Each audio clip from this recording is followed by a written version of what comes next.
السلام عليكم.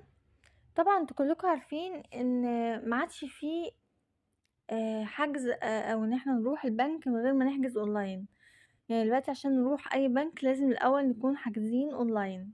طب إزاي نحجز أونلاين ميعاد عشان ندخل؟ أول حاجة هنبحث مثلًا عن البنك الأهلي، البنك الأهلي المصري، هنتك على الخدمات الذاتية. هنا بيقول لك عايز تحجز موعد مع أخصائي تطوير أعمال والّا عايز حجز موعد بالفرع، هنتك على حجز موعد بالفرع، وهننزل تحت.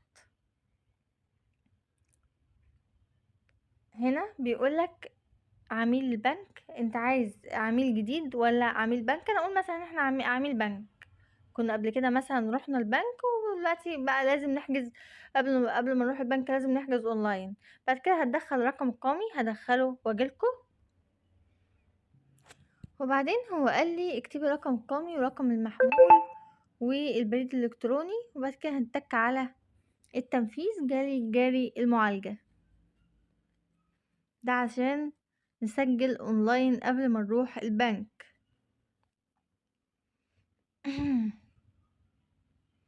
بعد كده بيقول لي مثلا انت عايزة تروحي خدمة عملاء ولا عايزة تروحي استقبال ولا عايزة تروحي الخزنة، فأنا هقول مثلا ان أنا عايزة اروح خدمة العملاء. بيقول لي عايزة تعملي خدمة ايه؟ هنا هو مبيحملش شوية، اقعدي بقى استني لما يحمل لان هو بطيء على طول.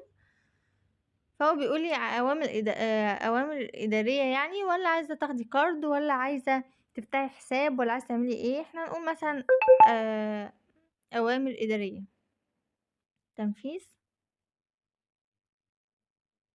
بعد كده هو بيقول لي هنا آآ أنتِ في محافظة إيه؟ فأنا مثلًا هاقول الدقهلية.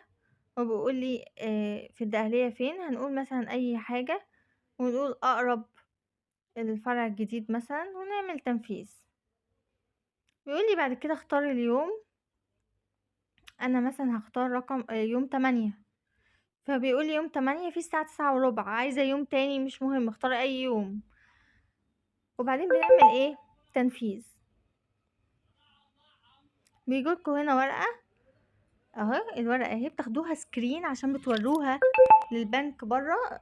لمّا تروحوا للراجل اللي واقف برّه في البنك بتوريها له، وعشان تخشوا على طول بإذن الله.